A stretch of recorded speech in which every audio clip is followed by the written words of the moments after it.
Out west of Verona. West of Verona. Okay, I would like to call to order the Tuesday, September 6th meeting of the City of Monona City Council. Will the clerk please call the roll? Alder Rademacher? Here. Alder DePula? Here. Alder Holmquist? Here. Alder Moore is excused. Alder Wood? Here. Alder Thomas is excused. Mayor O'Connor? Here. Please rise for the Pledge of Allegiance. I pledge allegiance to the flag of the United States of America and to the republic for which it stands, one nation, under God, indivisible, with liberty and justice for all. Is there a motion to approve the minutes of the August 15th meeting? So moved. Is there a second? I'll second. Any corrections or additions? Hearing none, all in favor say aye. Aye. Aye. Minutes are approved. We have one person who would like to make an appearance. Christy Goforth would like to speak about low-cost dog park improvements. Just so you know, there's email forward on to you. So if you get a chance to check your email, that Chrissy would From Christy? Okay. I think it came from Leah. Oh, okay. Didn't it? I just emailed another one. Yeah. Thank you. Thanks all for having me here. I've been, I'm a new dog owner, so I'm enjoying the dog park a lot. And so I've done a little reconnaissance and talking with people there. I would say that majority of people love the dog park. They love that it's small, it's easy to clean up after your dog, great location, and it definitely seems to have more steady use since all the addition of the pet-friendly apartments. And so there's just a few improvements that I've noticed that would be low cost, that could really make things a better experience and a little safer. One is that the parking for the dog park is on the opposite side of the street. So I've had this challenge. My dog is very excitable. When I get out of the car and he's dragging me across the street, and a car could come around the corner very easily. And if I'm managing my kids, it had me on the mama bear safety watch. And then I did notice there is a gentleman who uses a walker, and he's got 2 dogs, and him trying to get across the street and then through the gates is quite the challenge. So one idea, and there's also a fire hydrant on that side. So if the parking could be moved onto the other side, I think it would just be so much safer. In my visits to the dog park, I've talked with 27 people who signed those papers. A few dogs tried to sign as well, and that's why they were muddy. But the other thing is, most people do tend to do a U-turn down in front of the Public Works garage. So they park on that side, they whip a U-turn, and then they come back out. So that's one thought.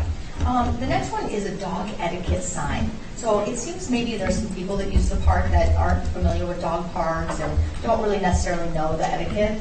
My dog has been mauled a couple of times, and in those times, the owners really were not, they were just like, oh, stop doing that, dog. And, and I had to be the one to separate. And unfortunately, because there wasn't a sign where I could say, do you see that no aggressive dogs are allowed at the park, that I actually had to be the one to leave. And that's happened to quite a few folks, so a lot of us share that.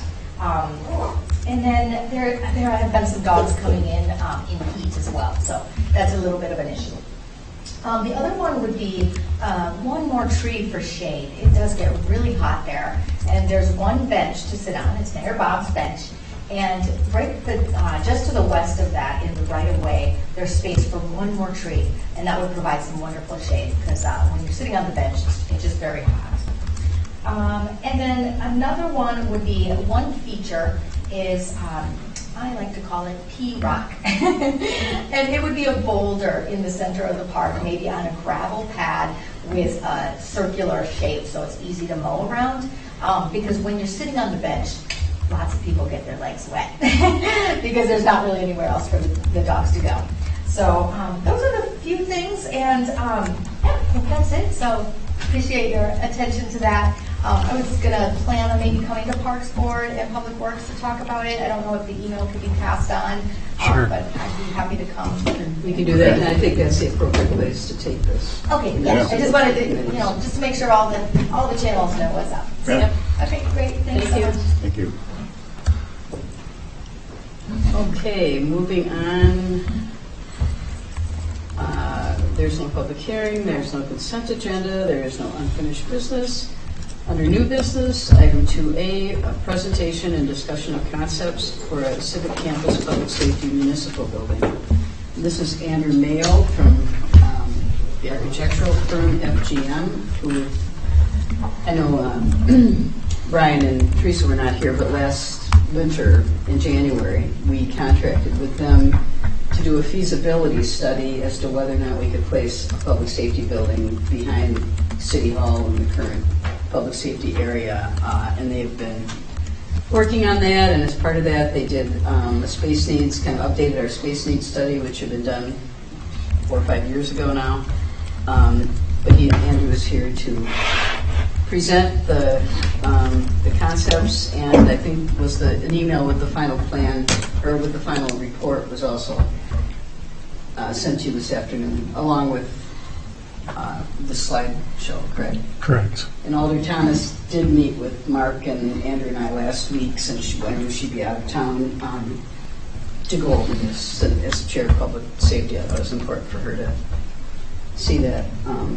So anyway, Andrew? So really quickly before I start, do I need to share screen or anything, or is this? I think you got it. Okay. Actually, Patrick, can you see the screen? I just see the speaker. So yeah, you can share it on your computer. Yeah, let me, probably. That's better. You can see it now, the presentation? Yeah. Okay. Okay. All right. All right. So thank you, Mayor O'Connor, for the introduction. I'm Andrew Mayo from FGM Architects. I'm here to talk to you about progress we've made with the study on the public safety building that we also decided to incorporate City I'm Hall sorry. as well. Could you put the mic in front of your mouth? Sure. Okay. Better?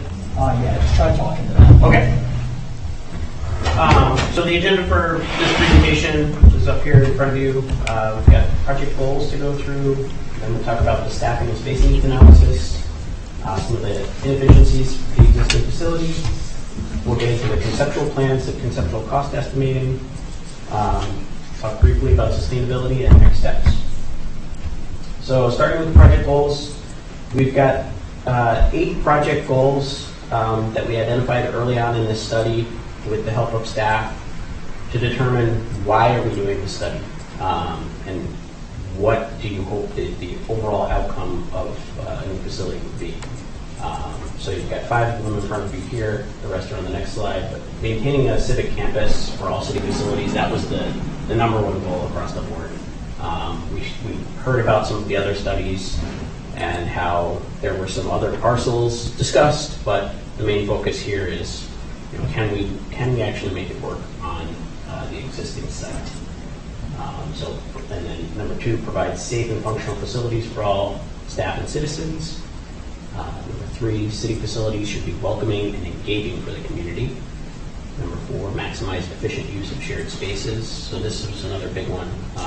Just given that we want to have everything all on the same site, we want to maximize those space utilizations so that we're not building redundant spaces in similar buildings.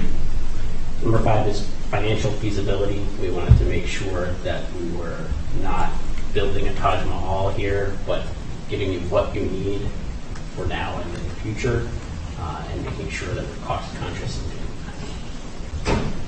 6 is the city should show leadership in sustainability efforts with new facilities. So we know that you have a whole sustainability initiative in the city, and we see very often our municipal clients want to be the leaders in sustainability with their facilities to kind of encourage the rest of the community to join. So there's 2 sub-goals there. Make use of the existing facility where practical. You'll see that later on in the concepts. And then meeting some of your energy efficiency goals as part of this project. Number 7 is maintain operation at current levels of service for all the departments across the street during construction of the new facility. You'll see some of the concepts that we worked through didn't necessarily meet that goal, but that's a primary goal of the study given the nature of what your 2 chiefs and their staff do. last but not least, provide more efficient functional workspace for all city staff.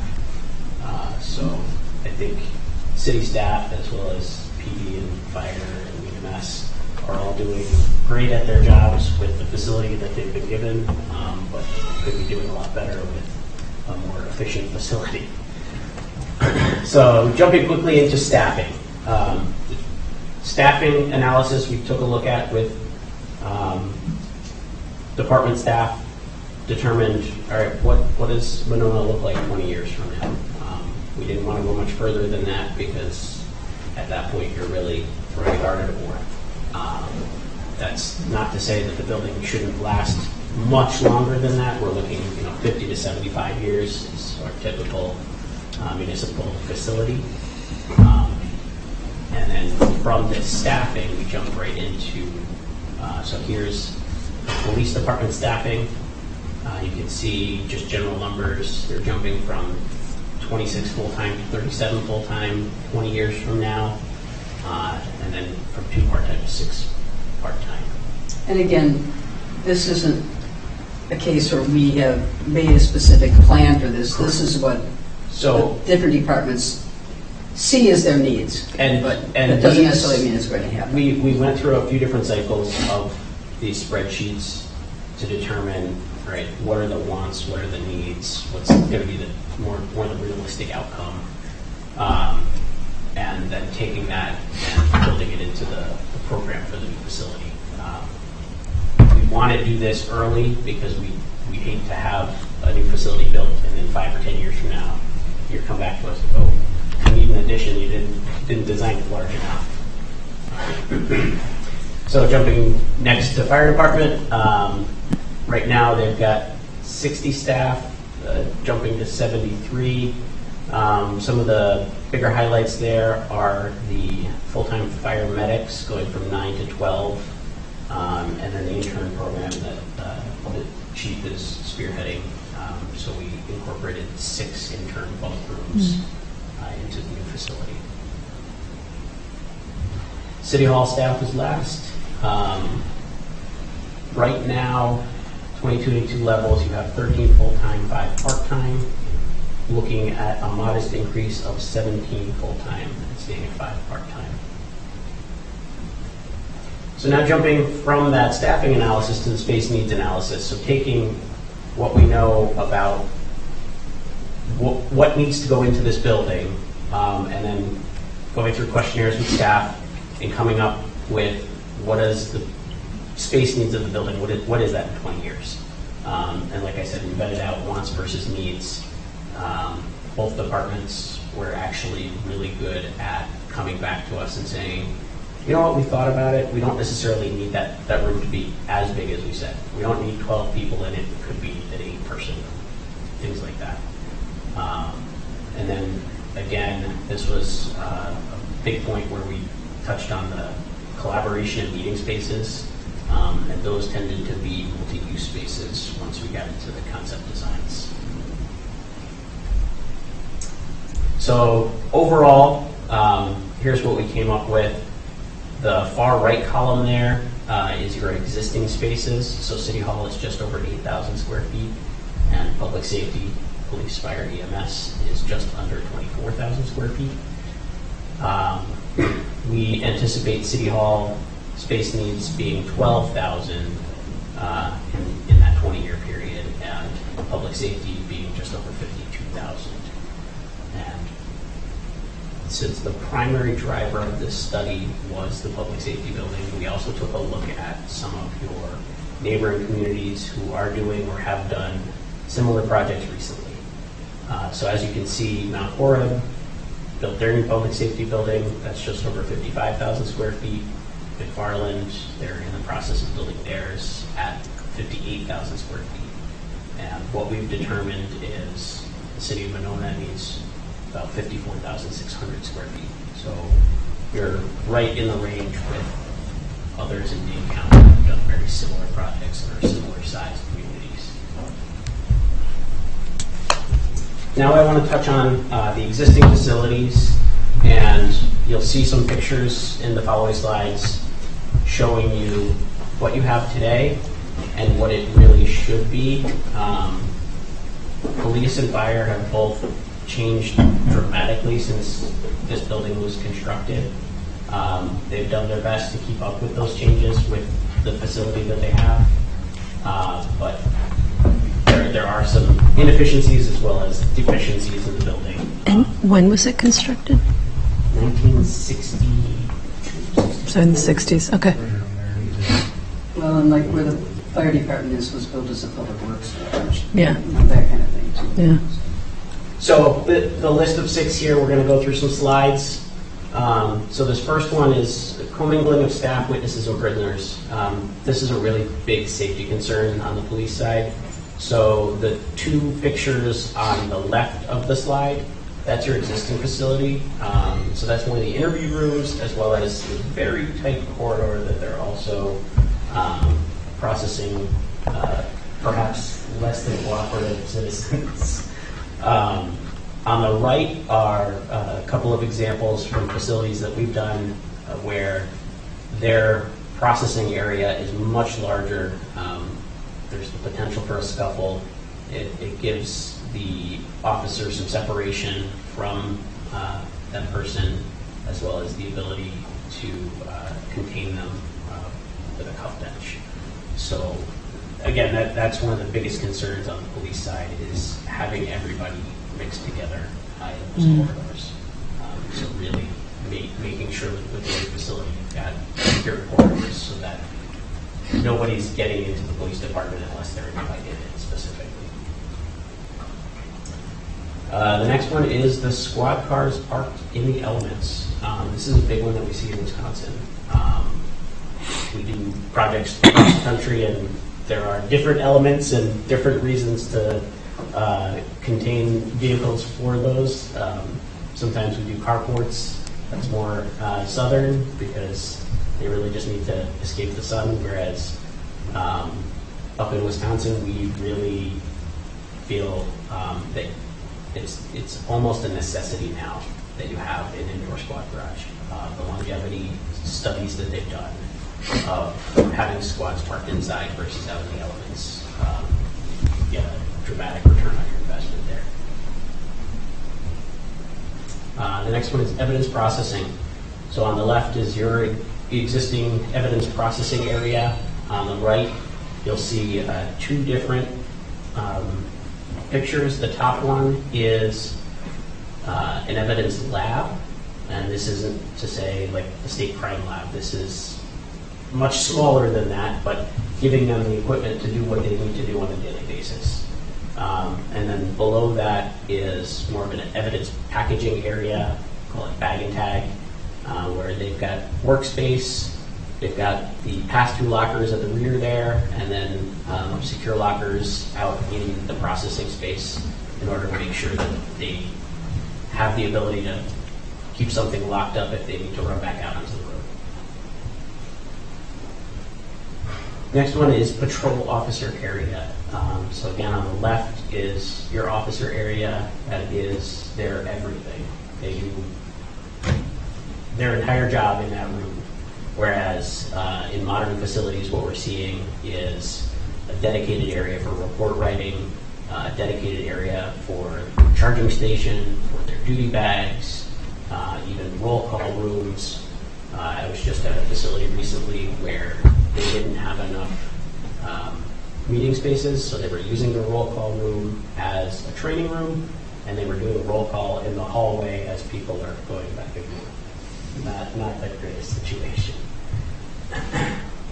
That brings me to lack of meeting spaces.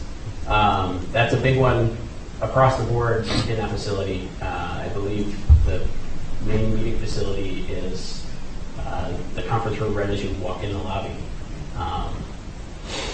What we've done in this study is created shared meeting spaces throughout the building, whether it's a small 4-person room, a larger chief's conference room with 8 to 10 people, or even up to a training room that could also be your multi-purpose room.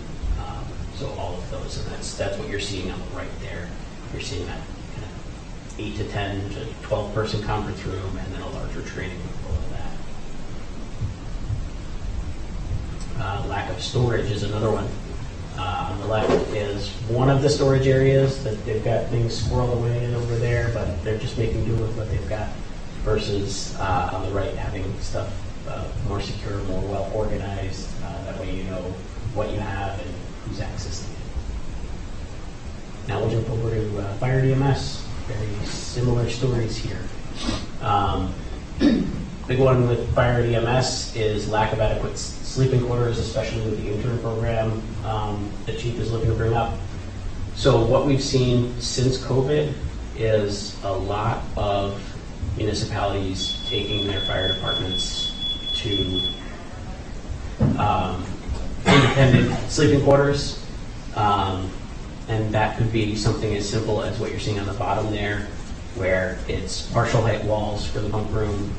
Others have gone full height, but what they found is that the communal bunk room really wasn't working with COVID. It was, if one guy got sick, everybody was getting sick, so we contained it. So we've, in the program and in the concepts, we've shown independent sleeping quarters.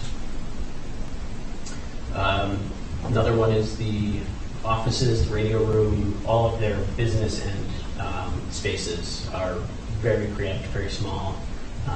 There are guys sitting on top of each other, whereas in a modern facility you have purpose-built spaces.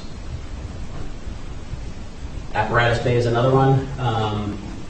The picture on the left is your apparatus bay, and as Mayor O'Connor said, it was originally the Public Works garage, so it was never anticipated to house fire trucks and ladder trucks and EMS vehicles. As you can see, it's very tight in between the vehicles when you've got everything in the bay, versus a more modern facility where there's plenty of room to maneuver around the vehicles, a lot safer that way, and a lot easier to get out to calls. Again, just like police, fire lacks meeting space and training space. So on the left is what they're using right now. On the right is more purpose-built spaces. Again, lack of storage areas. They do their best with what they have, but Chief, I think you could attest to you have more stuff than you have space to store it in. Yes. So now we'll jump into the concepts. This was the fun part. So this was us working with staff, coming up with different concepts for how to solve this problem. Once we got the recipe of the building program together, now we come up with the concepts of how is it actually going to look on the site and can we make it work. So concept one is by far the preferred option. It checks the most boxes. Those goals we showed you earlier, it meets all of them. As well as the 4 bullets listed here. That's kind of the general overview. So here's what it would look like on the site. So what you're seeing I'll start at Schluter Road and work my way down the site. So at Schluter Road, you're seeing a new fire apparatus bay, which is where your current parking lot is. There's plenty of apron space for maneuvering ingress and egress for the fire trucks. In red, what you're seeing is the fire department. So that main area there is your current police department in City Hall. That gets a heavy renovation, but we reuse the building. The blue is the police department. The green is your shared spaces, and the yellow is City Hall. You'll also notice in the 2 gray boxes, the well house and the reservoir remain on the site here.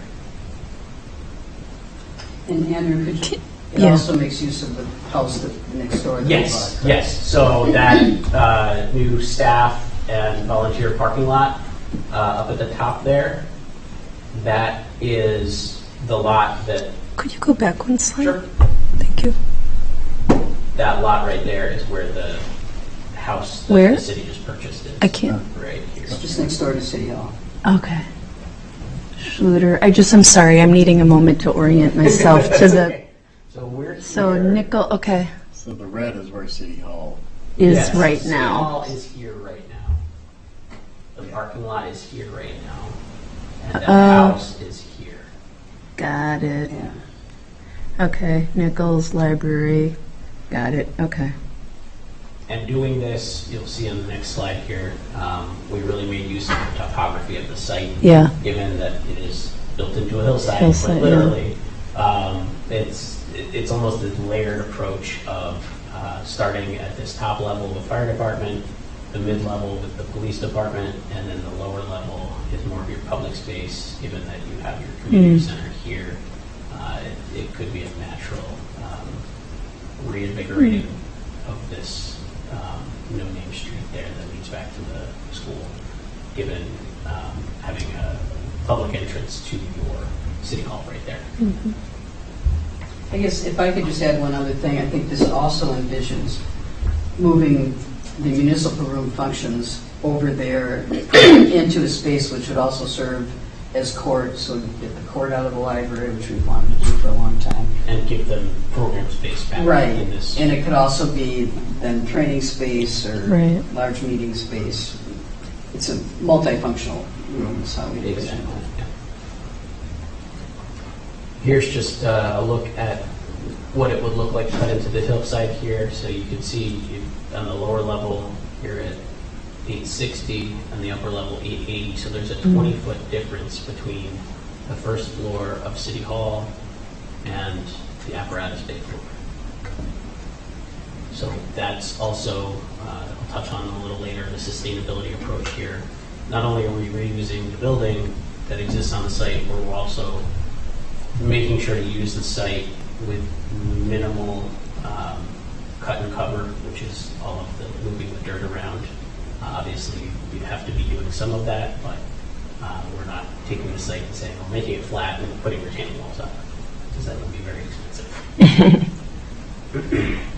So here's a floor plan, starting at that lowest level. So like I said, you enter in here, some new head-in parking at the front of City Hall, a lot of shared space on this first floor. Existing parking lot remains, and then you jump up to the mid-level here.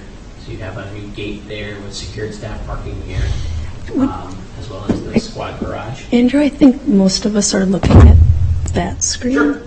Over here. No problem. I'm sorry. As soon as I said that, I'm sorry, Chief. Sorry. So the squad garage Sorry. here. You don't have to change it around. I'm sorry. I Oh, didn't. it's fine. I wondered why I wasn't seeing the pointer.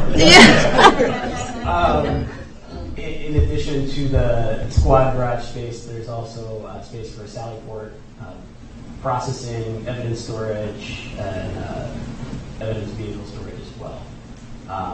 Coming around the bend here, shared fitness room, police locker room, fire locker room.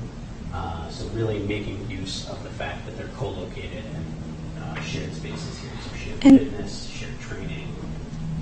I'm sorry. I just don't have like the part of my brain that allows people to like look at a map and get it I'll go back immediately. to this part. Other parts work all right, but not that part. So you can go back to the slide you were at. Okay. But So this shows you kind of the steps Right. of the site here. right. And what I'm saying is really you have essentially 3 levels. So this is level 1, this is level 2, and then the next slide here is up on level 3. So level 3 has all 3 functions on one floor. So the main admin space for City Hall, Got it. shared corridor, all of the admin and patrol and investigations areas for police, Got and it. then everything fire needs Okay. in the existing building as well as the new apparatus bay.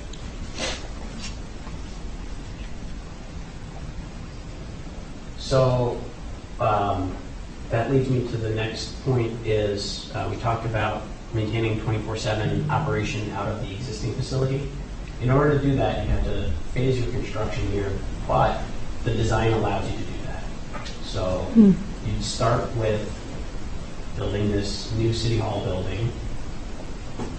Then phase 2 would be building your apparatus bay. You could then relocate the apparatus to the new bay, tear the apparatus bay down, build your new, essentially, police department there. And the last phase would be heavy renovation. Once everybody has vacated City Hall and the police department, and you can renovate that top floor, fire could move up, and then renovate the lower floor. So minimal disruption during construction.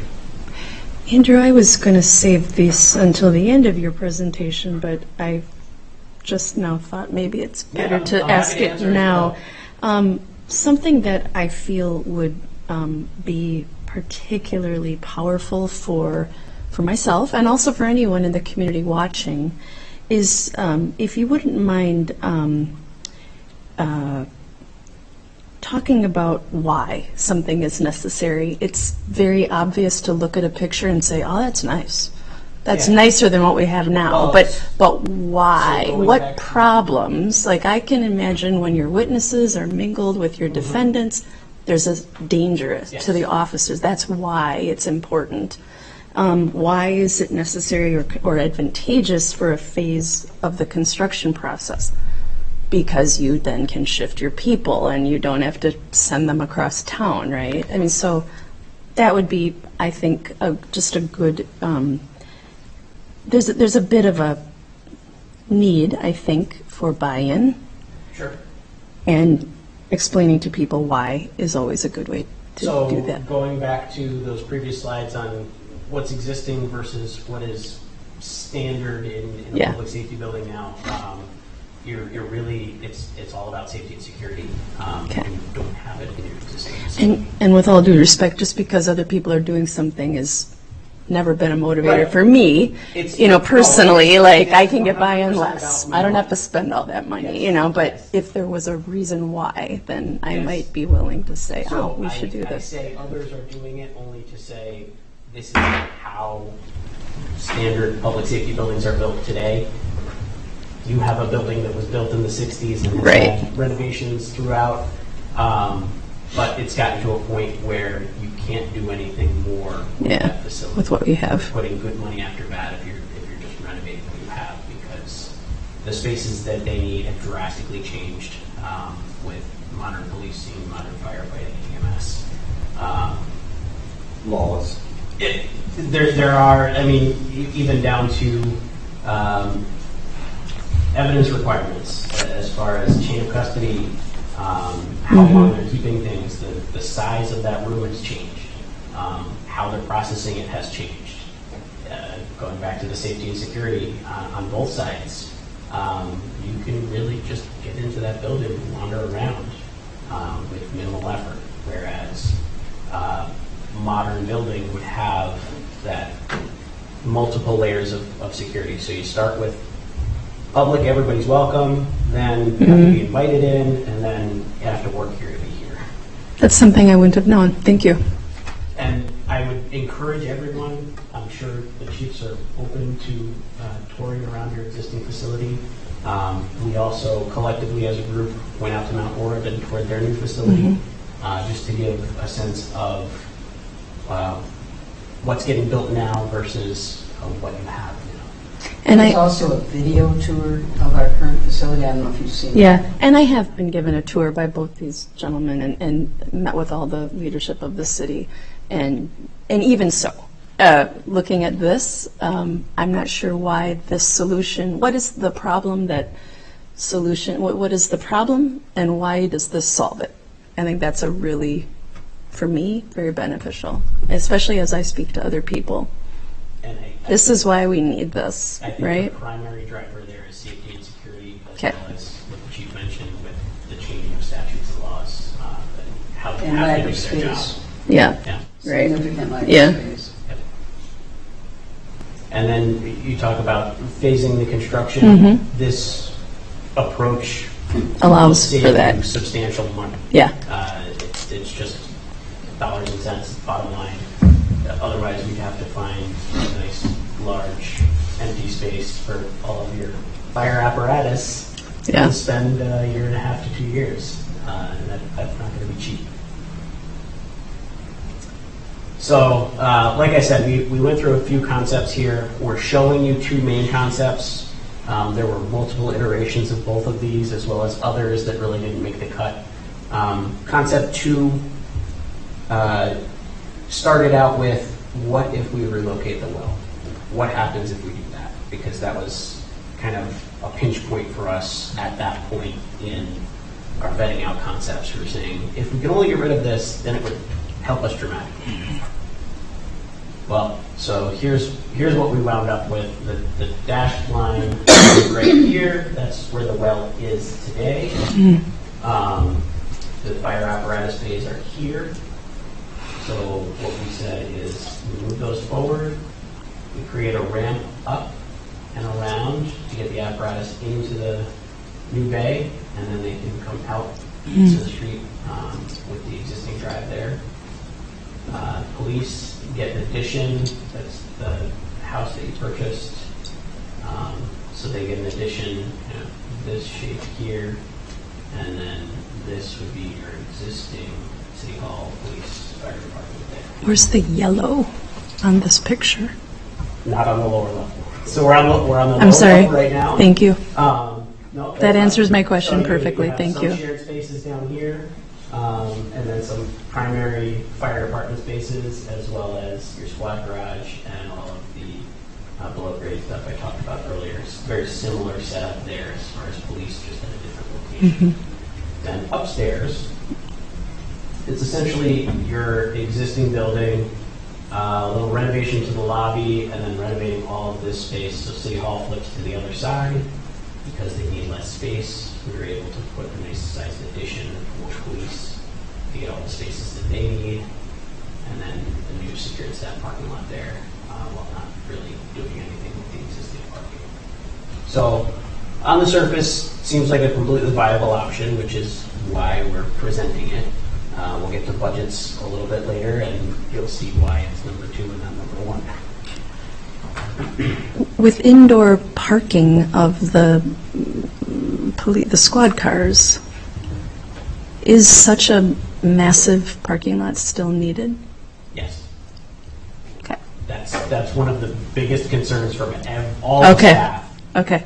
With the community center there, the library here, anything at City Hall, or if there's a training for police or fire, you run out of parking very quickly Okay. in this area of the city. Got it.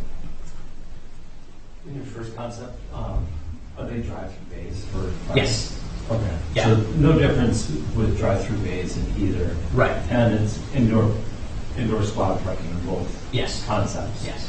And both concepts have salary points. Yes. Yeah, like I said, very similar, took different approaches, but we got there in the end.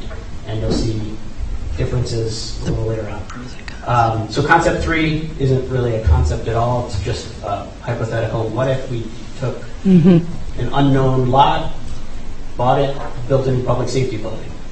Still doesn't address anything you need with City Hall, but we know that the more pressing need is the public safety building. So we took that approach and said, what would a budget look like for that?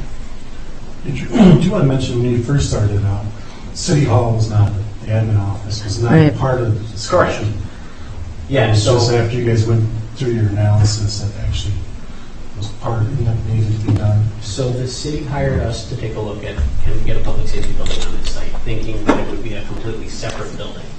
Well, with all of the site circulation for vehicles, and how tight the site is and everything else going on with the site, we came away with 2 options that really needed to bring City Hall into the fold in order to work. Yeah. In doing that, we then took a step back, went through the similar space needs analysis for City Hall as well, and came up with these concepts. So here's a comparison of the 3 concepts. The black dots represent it meets the goal, the open dots represent that it partially meets the goal, and then the dash, it does not meet the goal at all. So along the left-hand side there are all those goals we talked about earlier. Across the top are the options. As you can see, option 1 meets all of your goals. Option 2 gets close, but not quite. Option 3, similar, close, but not quite, and also doesn't address City Hall at all. You talk a little bit about what it would cost to relocate the well. That is not a cheap proposition. Yeah, so Dan Stephanie took a look at that with some of your engineering consultants and came up with a $3.5 to $4 million number, I believe it was. Basically, the solution there was to build a new well on the north side of I think at town, Waterman Water, Park. water. and then decommission the not a cheap proposition at all. And that touches on this financial feasibility for option 2. Now we're going to get into the cost estimating. So there's a few different pieces of the total puzzle for facility project budget like this. So there's the hard construction costs. That's anything that's built or bolted to the building. The soft costs, that's all your furniture, fixtures, equipment, your fees, and then also relocation costs. The budgets also reflect cost escalation, which is a pretty large number these days. Typically, that's between 3 and 5% of our budget per year. This year, it almost touched 25%, and it's tapering back, but still not going to be back to that 3 or 5% in the near future.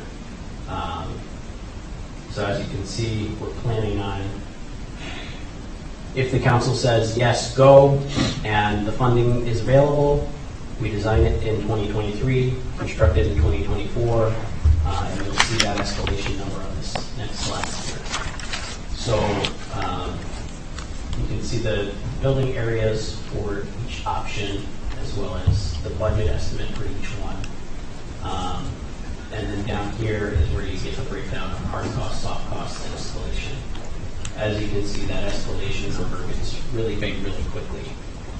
The one thing I want to point out with option 3 is that escalation assumes 2026, given that there is no property to be had at this moment, so it would take some doing to acquire a parcel of size for the project.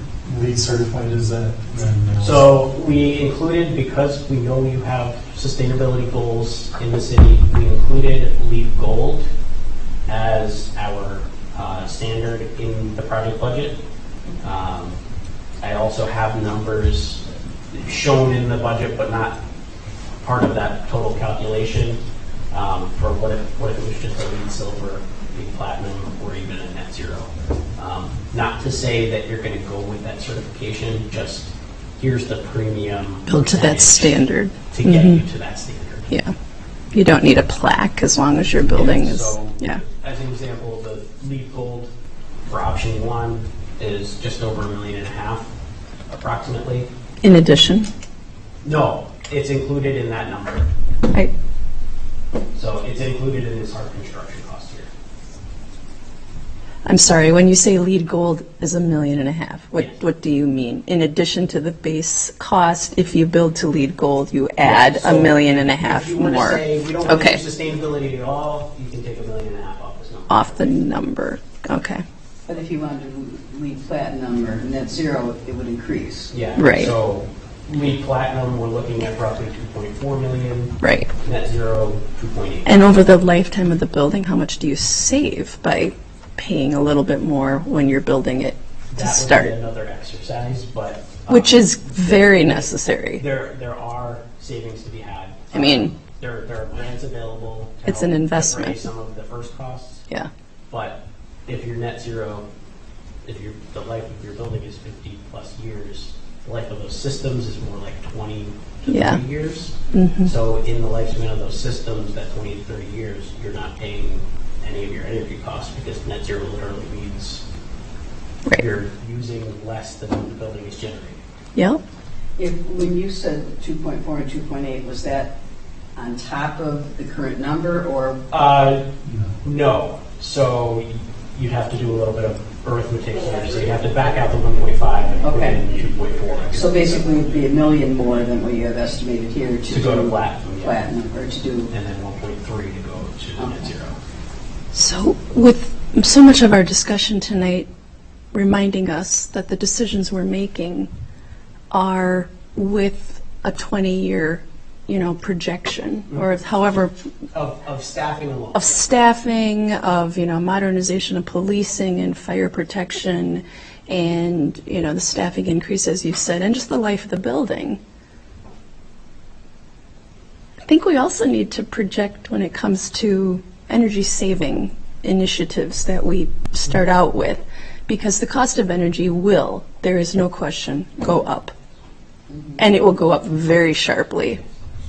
So what we're paying today is a fraction of what we would be paying. I don't have to tell anybody else, but I think you know where I'm going with this. So we all know it's going to cost a little bit more up front, but that's part of it. That's part of it. That's how it works. It's just how it works. You pay a little more up front, and then you save every year for the next however many years.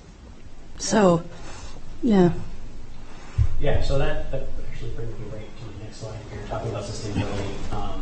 There are a number of things you can do to make the building more sustainable. And to clarify, I am speaking from a purely financial perspective. Fully understand. I'm not Yeah. about hugging a tree. Yeah. I'm like, save money. What are the dollars and cents? Yes, exactly. Yeah, and there are, there are many things that get you sustainability points through LEED And that don't have anything to do right, with it. right. But let's exactly.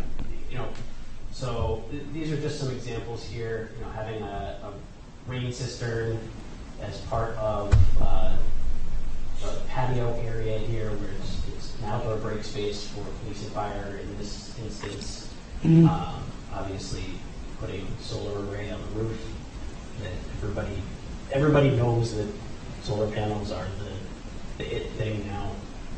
But then I also wanted to show you two buildings that are very different. They're both police stations, and they both are LEED Gold certified, I believe. So this one was a new construction and had all the bells and whistles in it. But the one you see here on the right, that was an adaptive reuse of a building that already existed. So it's not necessarily, if you're looking at this sustainability for being sustainable and not necessarily for the dollars and cents, Which we wouldn't. have to do I mean, yeah. everything that everybody sees, which is really in this next picture here. So this actually comes from a Net Zero school that we did a year and a half ago, I believe it opened up. But this just shows you the variety of things you can do. Which school to was be that? more sustainable. Oregon? This is River Trails down in northern Illinois. It's sweet. their early learning center. So there's But what about using geothermal? Thank you. I was just going to say that. Yeah. So, yes, you can use geothermal, and that's actually what's up below the parking lot here. The problem with geothermal on the site that you're on, it's going to prove very difficult. Can it be done? Maybe. We have to explore that more. But we're doing a lot of water treatment, stormwater treatment on the site. There's a well on the site, so there's a lot of going on. that site. Yeah. It's a site that's not even 2 acres. So. Yeah. Yeah, geothermal definitely is sort of a very old-fashioned technology in the sense that, solar is relatively new and there's a lot of mystery about it, still an unknown and uncertainty and fear. Geothermal's been around forever. The school districts use it. I mean, school districts are historically extremely conservative and fiscally, so it's been proven. But anyway, yeah, I'm just rambling now. But and there are a whole host of newer technologies you can explore, as Yeah. well as some of the tried and true methods that work Yeah. as well. You even look at something as simple as getting natural daylight into the building without increasing the energy usage, because you're now bringing heat into the building. right, Put your cursor on the north side of the building. yeah, Then you're not getting that south exposure. It's simple things stuff, like yep. that, just looking at how are you putting this building together. So that's really the end of the presentation. There's some next steps up here for you guys to start thinking about. I think that third bullet down would probably be a logical step, but it sounds like we also need quite a bit of community education on the whys of Yeah. the need for the and that's kind of what I was asking is, give me the talking points. Yeah. That's kind of what And So that yeah, will come. I mean, Yeah. this is just a basic overview. Yeah. Yeah, so that whole process would be all about, community engagement, listening sessions, all of that sort of stuff that really get them to be more comfortable with, why are we doing this? Why doesn't what we have work anymore? So Andrew, can you say once more, remind me, for how long will this building be with us in Monona? 50, A did new you say? building? Yeah, It should last you at least 50 to 50 to 75 years. 75 years, okay. Doug? Just a couple of questions. One, you talked about maintaining the current operations and service for PD, fire department, and city hall. But we also, obviously, as you know, at the community center and senior center right next door. So I assume those will also be able to continue their operations. Yes, I and mean, services? as we get further into design, we have to start looking at site staging and how we would actually make all this work with a contractor to start determining, is there enough room on site for them to do all of the staging that they need of materials and that sort of thing. But we don't anticipate touching anything on that side of the street as far as the community center. It may be that that parking lot becomes a staging area for a while, but the parking lot doesn't go away. And access to the school Yes. would be maintained. Yes. The backup. Yep. And then, I guess the other question, this is probably more for Mark for later, but just looking at, just trying to sort of get it back of the envelope idea of what it would cost to add the number of personnel that was talked that you're, built into the projections, and just wondering what that cost would ultimately be in today's dollars, I guess. And, could we actually afford to add that many positions? Yeah, I don't have that number in front of me, but, each position with insurance, you're looking at about 100,000 each, so. Okay. Certainly for the police and fire. Right. Go back up the number of police. So they're going probably over $1 million to reach the full capacity of the survey. I think more than that, Yeah. what I came up with was. Now, again, this is what everybody would like to have. This isn't what we're, Right. Right, and I guess that's so it's important to try to make sure that we're realistic and we don't want to, obviously, for sure, we don't want to build it, too small. I mean, that would be a nightmare. But we also don't want to make assumptions on the staffing levels that aren't realistic. And so that's just a number we need to get a handle on, I think. And some of the staffing numbers, the increases would have an effect on the overall square footage of the building, whereas others would not.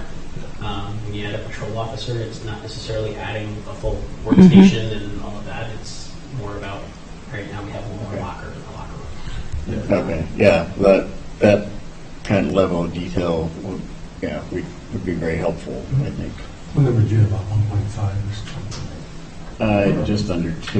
Yeah, I'm going to start adding my head. It's Yeah. closer to there. and 6 interns aren't being paid salaries. No. But we do reimburse them for Yeah. tuition or whatever eventually. That'd be more of a bunkhouse. Yeah, that's more of the first cost of the facility, That'd be than the facility. operational cost of Yeah. doing The salaries. size of the Yeah. building. And there's certainly, these are all just general estimates. We certainly will plan on doing some value engineering of some of this too. Right. Yeah, I mean, having toured the facility a number of times and just used it a lot over the years, it's clear to me it's way past its useful life, and we need more space and better space. Just kind of need to figure out how much more. Yep. Yeah, and like Mayor said, we're now to the point where we can start looking at the next level of detail of design and determining the true layouts of everything, how things start to fit together, and that's where we start to get some economy in some of that space once we start putting walls and doors into the building. And then one other comment, I guess, or question for you is Nichols Road is going to be reconstructed. I think now it's 26. Let's that move back to 2026, and that it would include looking at that intersection. So just so you're aware, that project will be kind of working its way through. I don't know. Design doesn't start until 24. I believe 24, 25, and then 26 for Is construction. that all of Nichols? All the way Yeah. to Winnequa? Yeah, all the way down. Yep. So as part of the facility project, you would have to redo that intersection Right. before you can actually get fire trucks in and out in order to make that work. What's the how long So will it take to build once we get to that a point? year to 18 months. So you're looking at late 24, early 25 if you were to go by the end of the year. If you said go with the design, then then go with construction beginning of January of 24. You'd be looking at end of 24 to possibly mid 25. Okay. Andrew, could you turn off your computer? We have another council member participating virtually, and I don't know if you'd like to. If he has any questions on that. Brian, did you have any more questions? Similar around the staffing issue. So I know when you're doing schools, there's projections out there. How you anticipate. When you have a city that's landlocked, it doesn't significantly grow. Hopefully we have a few more units in the ground every year. However, the growth is going to not be significantly different. How, besides a survey, which I know is one tool, what other elements do you take into account if you were not to ask staff? So What would you use as a predictor for staffing? we are not experts in staffing. There are consultants who are. I work with a few of them, but they tend to look at the things that you just mentioned that it got covered in Monona. But then also on the police side, are there additional calls for service, additional crimes, safety on fire? Are there additional calls for service? Is there a new senior living center going in, so they've got more EMS calls? Starting to look at things like that and not just, our population is X, so we need this many officers. Monona is unique in that you're mostly surrounded by the city of Madison, so you get events that happen there that bleed over the borders. So it's really on a case-by-case basis, city by city, as to what that magic number is. And similar to what Doug was talking about, knowing where those increases are and what impact that has on the programming space needs, I think is helpful. Because I think there is a difference. In fact, if we even just go backwards, for example, 15, 20 years, our staffing, I don't believe, has changed as much as we're predicting it to be changing going forward.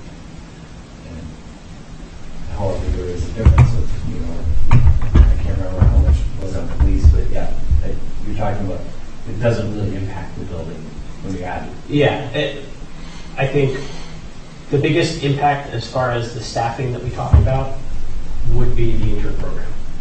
You have 6 phone groups for an intern program. That's facility, as far as the facility size is concerned, that's the biggest impact. A lot of the other staffing adjustments and increases that were talked about through the whole process, you might add a workstation here or there. For police, it's really not adding a whole host of things. I think there might be another detective added, so that's another office. But you're talking about hundreds of square feet, not thousands. So To get those, with the staffing needs, you would have to do an operation levy, operation referendum to add the staff. We would have to do net construction. No way. New staff. So that would be an issue. So we have to all go through a referendum. And of course, if we were adding new staff, we wouldn't be adding them all at one time. Right. Right. No, and the question was really to help. I mean, it's similar to Doug's of like, yeah, we need more than what we have now. What's the right amount? Yeah. And is our staffing projections the driver of the planning? And it doesn't sound like it's the significant difference. it's the lack of modern policing, fire, and EMS spaces that are missing in that building that you normally need to find in any operation with modern facility. That's where we boil down those wants versus needs. A lot of those very specialty spaces have become needs based on laws and statutes being passed and certain criteria they have to do, as well as keeping their staff safe. There's all kinds of nasty things, whether it's COVID just happened, so that they dealt with that, but then also a lot of the different designer drugs that are coming out that these guys are having to touch that probably shouldn't be touching. But they need to be safe in doing that, so they have the appropriate space to do it. This is what we're trying to communicate the why. I don't want the communication to leave with the foot of we're going to be adding so many staff. Right. Right. Right. Yep. Because Right. even if we have our current staffing level, Yeah. you would design roughly the same size building that you proposed. Yeah, well, you might be at 50,000 square feet instead of 52 or 54. But yeah, you're not bringing it back down to 30,000 square feet. Mm-hmm. And that's one of the pieces I just want to make sure that we're clear. Yeah. And we also have to take into consideration more training, larger gathering spaces. I think that also the radio station would be somewhat larger, Yes, which is that was they're way a, under that, space right that was now. another space where I toured all of what he's got going on there. He's got stuff squirreled away everywhere in that building. Yeah. And workspace in the admin area. I mean, we've got those 4 little study carrels that we have several different people who come in and work and share those spaces. It just, And we still have some of that work space sharing built into the new program. Again, looking at one of those goals, being able to have shared spaces, because we've been talking with city admin staff. It wasn't that, oh, we need an office for the building inspector, an office for this and that, because they said, no, these guys are here a couple days a week, so just give them a place to sit down with a laptop and get some work done while they're here. but they need something a little bigger than a Yeah. library study carrel. Yeah. I also like the solving the problem of the library's space that we're encroaching on, and giving it back to the library is Well, a of course, this was nice. built as a community Yeah. council room. Oh. But the bigger issue here, I think, is getting court out of here. Yeah. And we've have talked to the chief, who's going to be making a presentation talking about security across Yeah. here. I don't think any of us probably feel necessarily real secure here at times. Yeah. Putting us into a space built for that would be another big advantage here. Sure. Yeah. But yeah, it will afford the library, and it will be shared meeting space that committees can use and whatever. I mean, it won't be just the library, but yeah, it's. With another point that we didn't talk about at all during the presentation. Some people latch onto this, others kind of say, oh, it's no big deal. Recruitment and retention of staff. Sure. Yeah. Having a new It's a big deal. purpose-built facility is huge. Yeah. Because they Yeah. come in and ooh and ah, and I could envision myself working here versus Right. coming into something dark and dingy and going, ooh, do I really Absolutely. want to be here Mhm. 5 days a week. Patrick, did you have any questions? I can barely see you there. I do not at this time. Okay. No.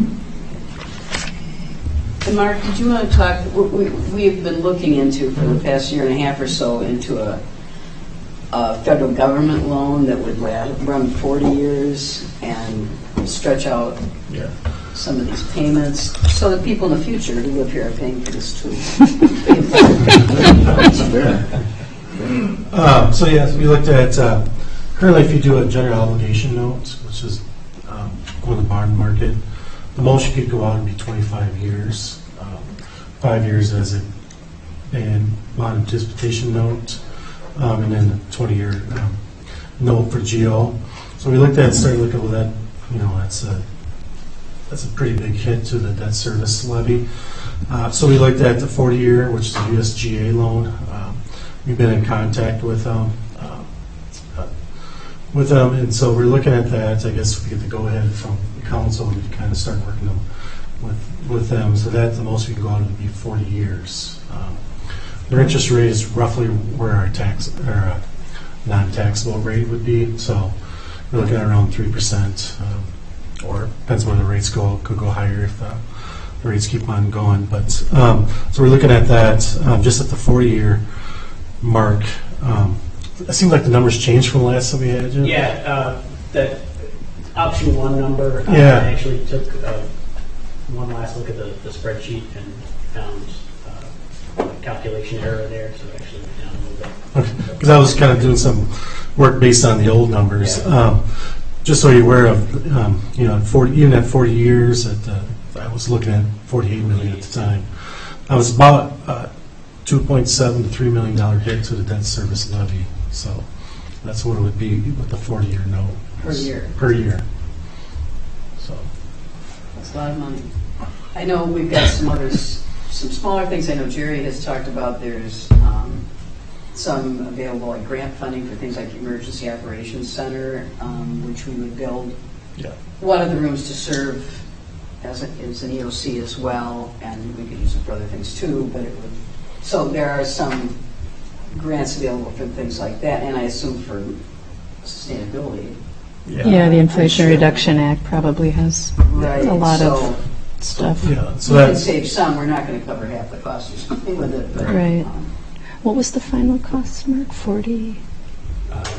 46, is it? 46. Yeah.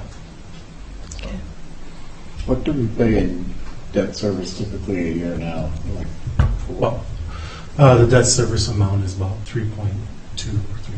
So. It varies. Yeah. Right. But we try not to get very too much. Yeah. So it's be roughly what we're paying now. Do we have an estimate on, and so it's 46 million, and what was the square footage? 52,000. So the total building is 63. 63,000 square feet. Has there been any analysis on the energy use intensity? Like, what are we paying for electricity per square foot? Because that can be like the money that, yeah. Yeah, that's kind Yeah. of the next level of Yeah. Sure, analysis sure, to get okay. into that piece. But yeah, taking a look at where you are now. Yeah, the electrical bills and, Where you will be. Yeah. And we have tools in our arsenal where we can look at the same building and look at different scenarios to say, Right. well, what if we did this with the windows versus that? exactly. How much is that saving us and what's the initial cost? And obviously, it's going to be a lot more energy efficient just by nature of being a brand new building. But, if it's going to stand there for 75 years, it'd be nice to squeeze every penny out of, Yeah, energy and the sooner you do savings. it, the more Exactly. you can Yeah. benefit. Yeah. And in terms of next steps, I think we don't have to go to referendum for this, but I do think we should Oh. for an amount this large. I know Alder Thomas does. I'm not sure how everyone else feels, but whatever, it would be an advisory referendum. Got it. Because we're not like the school district. But I still think, I agree. we need, you agree, yeah, I think we need community support. And I've heard a lot of support for a public safety I do building, too. but they haven't seen numbers or, Right. I think most people seem to understand the need. Yeah. It's more, and we have to keep in mind that we have to do something about the community center and the pool too, pretty soon. So unfortunately, all this stuff is built at the same time and it's all falling apart at the same time, so. So let's rebuild it all at the same time. Right, yeah.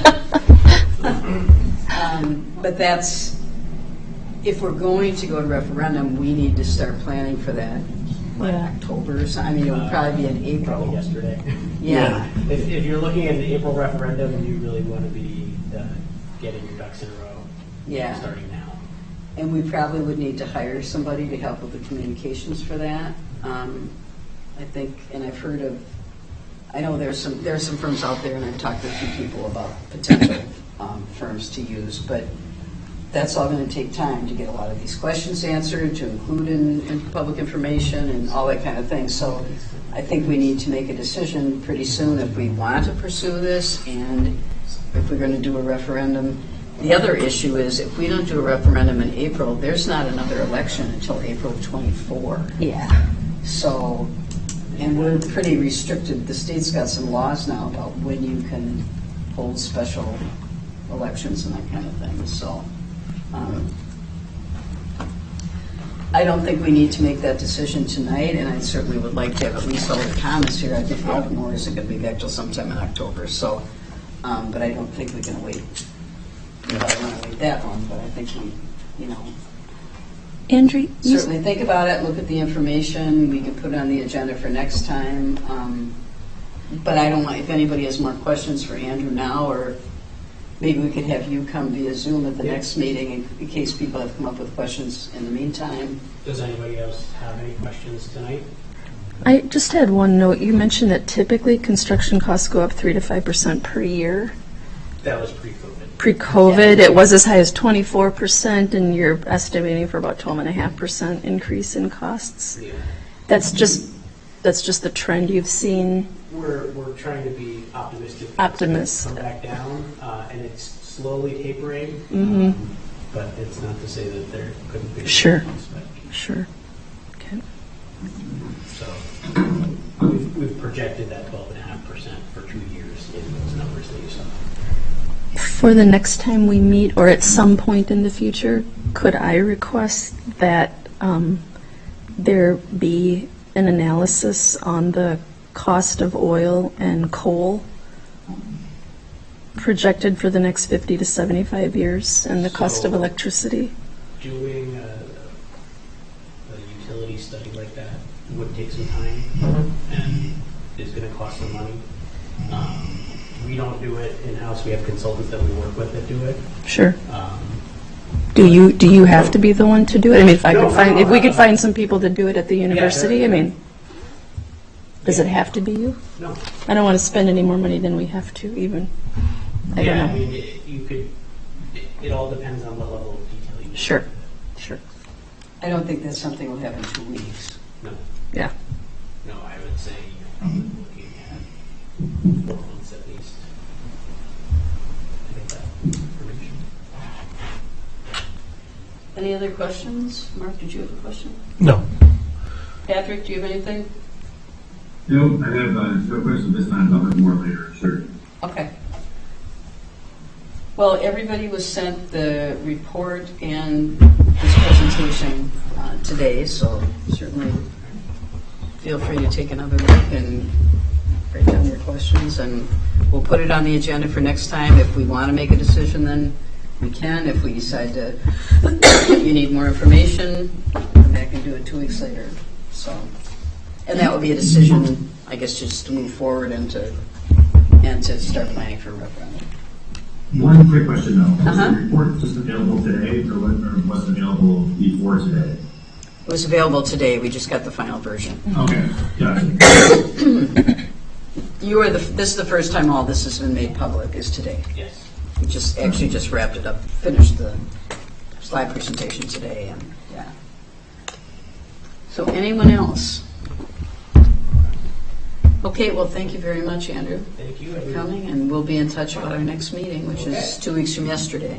Okay, thank you. We have, pardon? The links that we got, I think, go to agenda, so. Yeah, Oh, I'll have to figure it out. It has to do with SharePoint, so.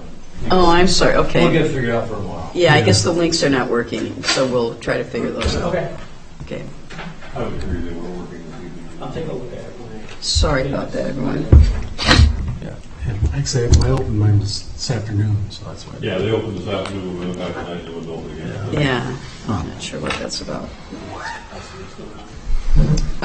Moving on to one further item under new business, consideration of resolution 22-9-2586, authoring the issuance and sale of $2.5 million in general obligation refunding bonds, series 2022.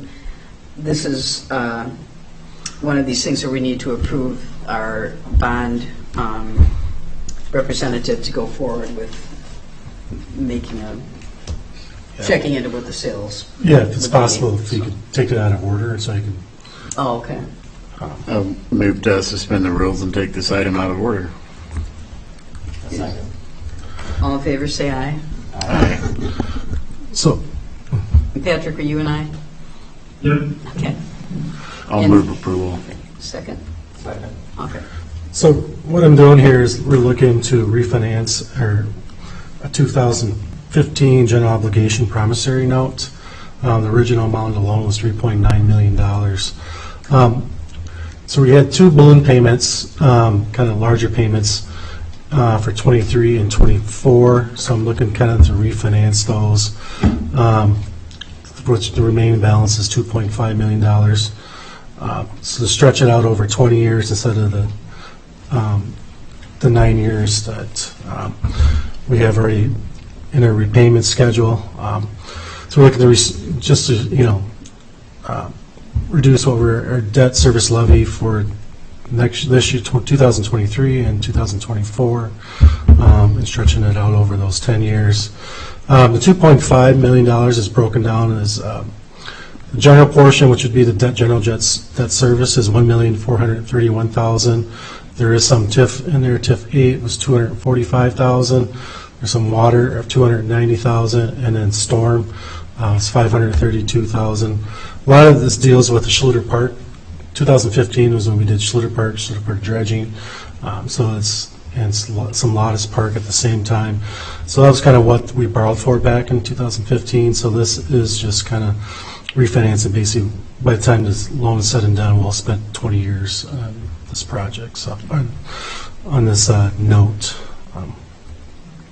Did you say we had some pretty large balloon payments? Yes, yeah. So the next 2 years would have been a total of $2.5 million over 2 years. Which is why we're going to refinance. A lot of it too is the stormwater utility too. Is it's a small fund, and we want to refinance that payment of $532 over the next 2 years. So with that, unfortunately, we borrowed this back in 2015.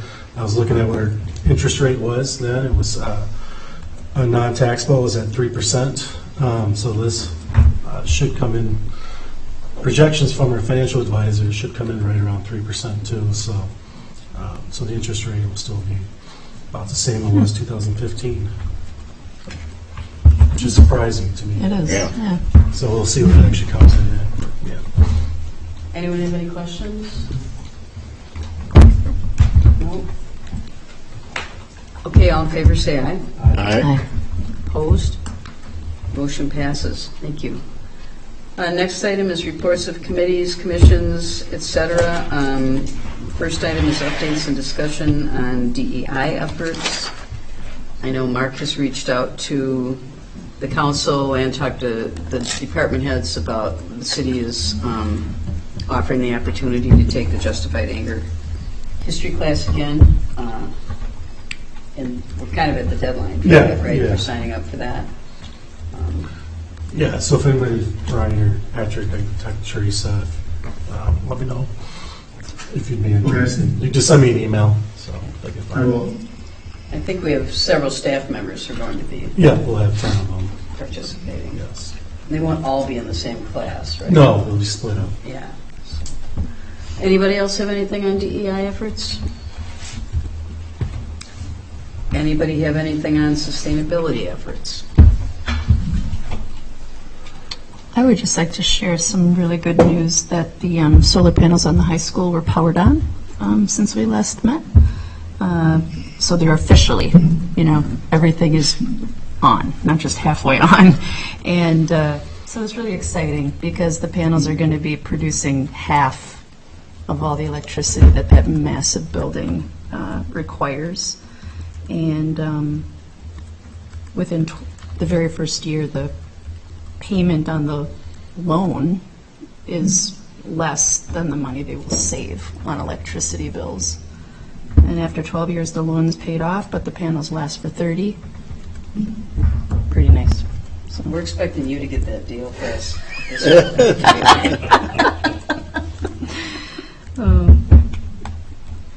It's exciting. It is exciting, Anyone else? Tiny little sustainability thing. I just think the community media committee is knocking it out of the park with that newsletter, and I just remember all the paper we used to print, which is kind of nice. Okay, next would be committee reports. Mr. Holmquist? No report. A bunch of committees has not met yet since our last time. So. Okay. Alder Wood? MPO meets tomorrow night. Be reviewing or having a public hearing on the new tip. And then probably vote on that in October. Parks Board meets next Tuesday, and I don't know if license review is meeting or not. We are meeting also on Tuesday. That's it. Alder Rademacher. Yeah, the Landmarks, Community Media, Police and Fire, and Sustainability. Landmarks update was in the packet. Community Media, we're meeting this week just to, circle back on newsletter stuff next time and think about some resources that we will soon need to be getting serious about. Sustainability Committee will be not meeting in September. We're very happy that a new person was hired that will be our liaison on that committee. And unfortunately, we missed the police and fire meeting. So that was held a couple weeks ago. Alder DePula. No updates, yet, before September.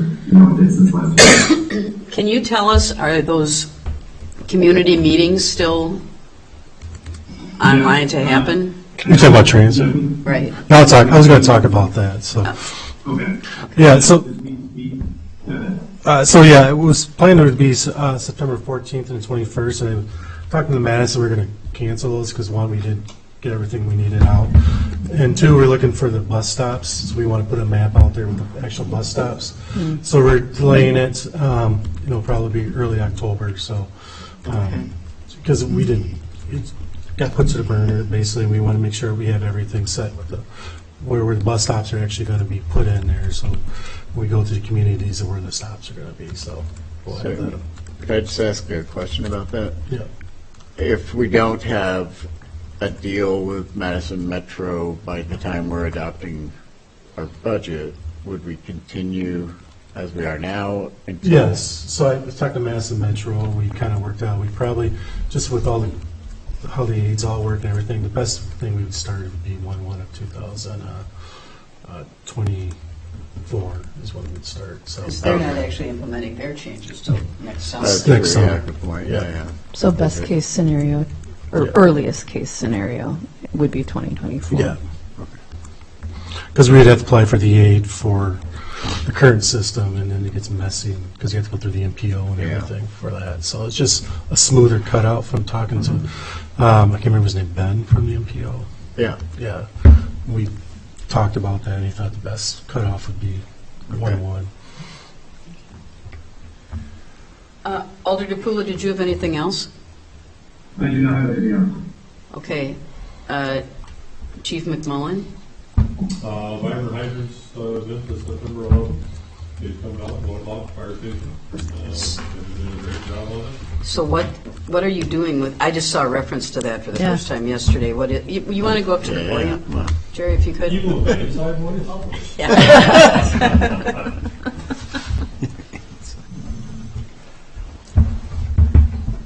even with my inside voice, nobody can hear me. So, vibrant hydrants, we have a September 11th ceremony at 1 o'clock on Sunday at the fire station. People have noticed there have been some fire hydrants painted around the city. The bulk of them are on Monona Drive. We have one in front of the Go Forest House at Springhaven and Gordon, and the 15th is one in front of the fire station. All but 2 of them are done, and the top coated properly, and they did a fantastic job with them. So we're going to have a small ceremony here at the station. We'll do a rolling parade. It will not be a very slow-moving parade. It'll be at 25 miles an hour with the fire apparatus, and to basically roll past the fire hydrants Sunday after our little ceremony here. All the artists will be here. We have a display of all the artwork. People are welcome to come down, take a look at the station. We're happy to walk people around and show what we have. Build a Boot is this weekend as well. The 9th and the 10th down in Monona and Broadway, that intersection. I know I sent out that we have some grant bought high visibility vests. They should actually be in here just in time for that, so they'll be wearing their new vests. I think that's it. I don't think I have anything else. Those are the two big things coming. I will be a DEI reference. I'm actually going to be in Mesa at the end of next week for a recruitment and retention symposium for the National Volunteer Fire Council, and one half of that day is DEI efforts from a volunteer standpoint. It's very difficult to figure out exactly how to implement some of the DEI items that we want with a volunteer workforce. So there's a whole half day dedicated just to services that have had some success with DEI recruiting on the volunteer aspect. So I'm looking forward to that. Should be a good symposium. Thank you.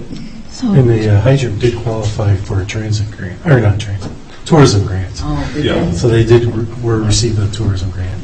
How much is that? $1,500. Okay. So that was September 11th, which is a Sunday. 1 o'clock. 1 o'clock, that's what I was, down at City Hall, The fire station. Fire Station. Hello, Council. Hello, Chief Cheney. Thank you. Thank you, Mayor. Just based on introduced, there's offered. Thank you all. I really appreciate the conversations and really good questions about the public safety building. They're very important questions. Obviously, the dollar amount was something curious to the Chief and I as well. But I want you to know that we're all in and we're open to have more discussions, obviously, about it. And we've involved our staff internally with some of the needs assessments as well.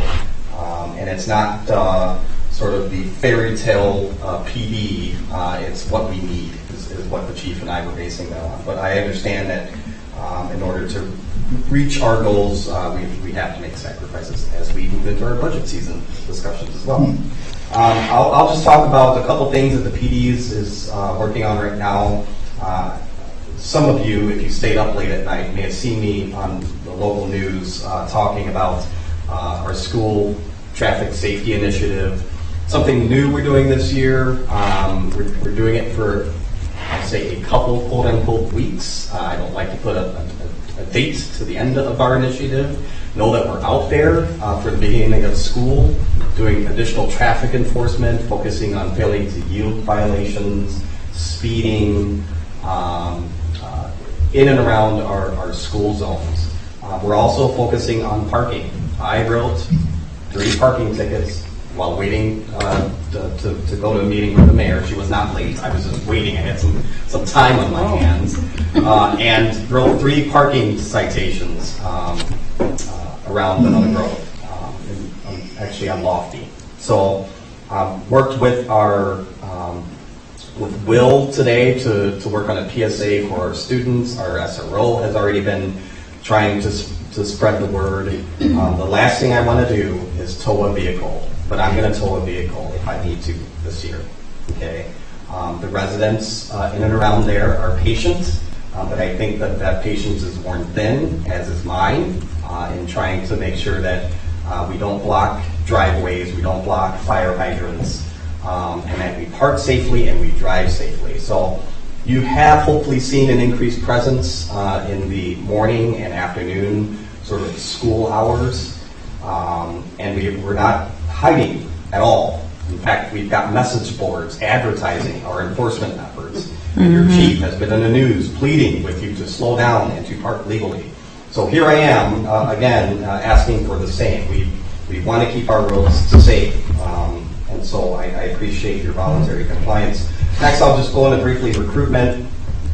We are finishing up our recruitment, or not our recruitment, our hiring process for an eligibility list for new officers. We currently don't have any vacancies, but we anticipate that we might have some based on retirement eligible officers who at any moment may let their chief know that they're hanging up the hat. So I want to be prepared and ready.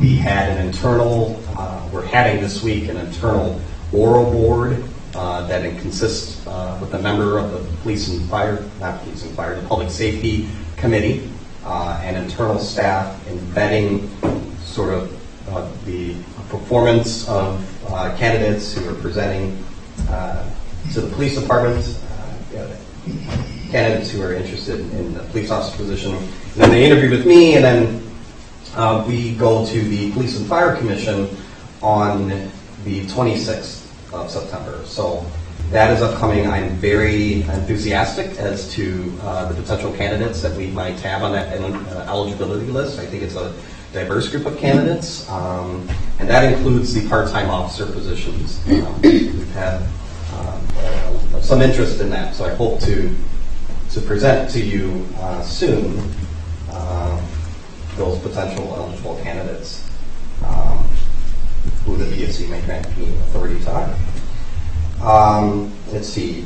We've, with respect to DEI work and our efforts for continued outreach, thank you, Mayor, for agreeing to take on a new program here at Monona, yet again. A youth internship program in which we're teaming up with the Dane County School Consortium, and we have now, we're waiting on Mom to sign a piece of paper. She's getting there, and she's all on board. But we have a new youth intern from Monona Grove High School that is doing what I'm coining as a civic internship. So it'll be more than just police. I'm looking at you, Chief. She'll be downstairs a few times. But to learn a little bit more about your jobs, our jobs, and how city government functions. And so she and Mom knows this. She'll be involved in attending city meetings such as this. So she might be with me one of these days. But also some of your committee meetings as well. She's going to learn how to take notes. She's not going to be responsible for note taking, but we're going to prep her for that should she decide to go into the world of civic engagement. So, wonderful person yet again, we have an intern. We didn't even have a program, but she approached our school resource officer and said, hey, I would really love this opportunity. Would you consider creating this opportunity for people like me? And so approached the mayor, and the mayor said, yes, let's do it. So thank you, Mayor. And then a couple new things. Jerry, my promise to you that I was going to be short has failed. I'll still wait. Thank you. I'm almost done. I'm almost done.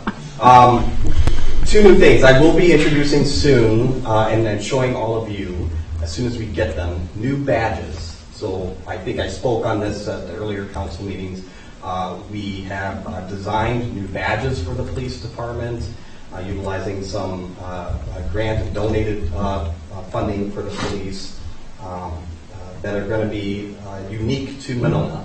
And so we all can take pride in that. In addition to that, I have directed a search for an official police hat for the police department.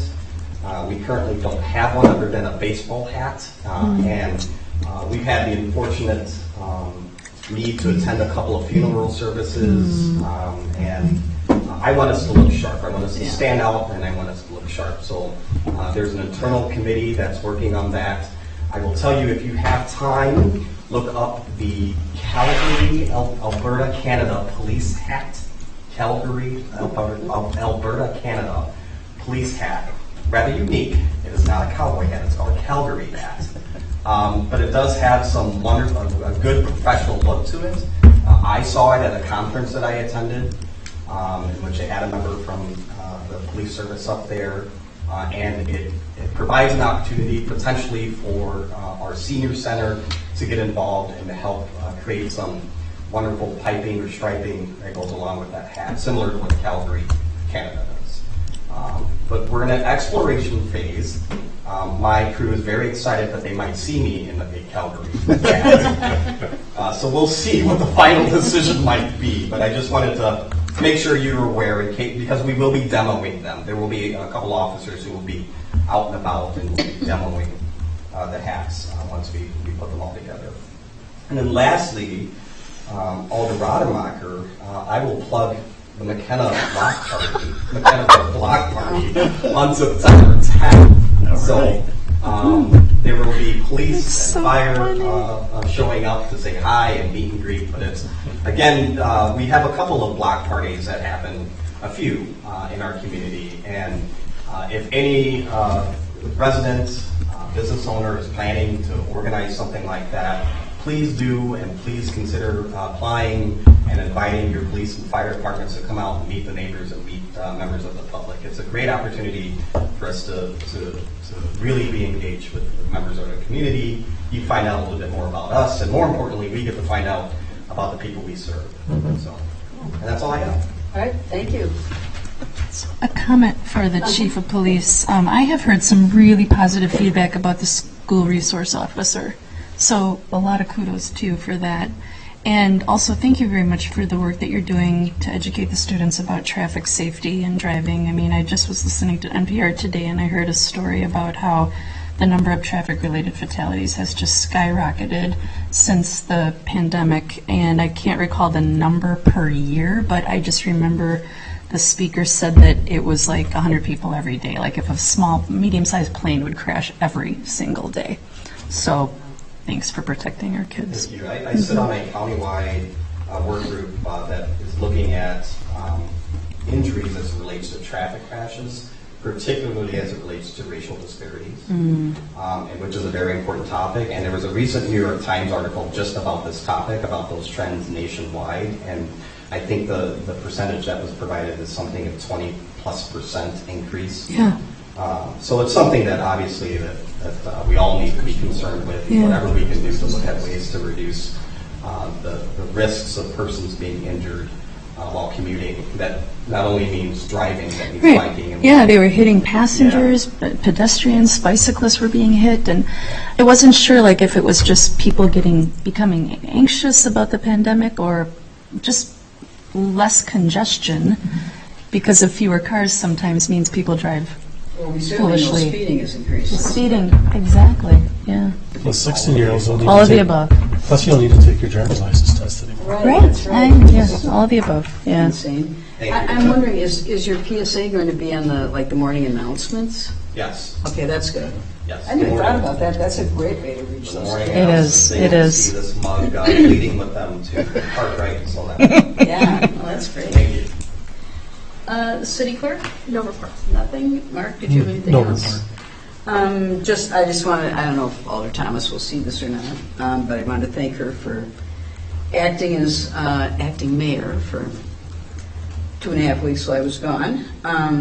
And also Mark and I are meeting with staff on Wednesday and Friday afternoons for our capital budget meetings, and then from that I'll develop my capital budget proposal that you'll be hearing about later this month. I can't remember when the September poll 29th. is. September 29th? Yeah. Okay, yeah, so.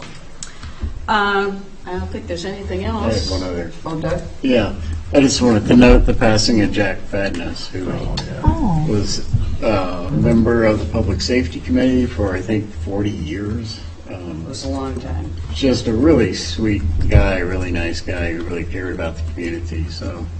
And he's been a big help at San Damiano. Yeah. Provided a lot of historical information over the last few years, I know. Thank you, Doug. I should mention that. There are no appointments. Is there a motion to adjourn? So moved. I'll second. All in favor, say aye. Aye. We are adjourned. Thank you all.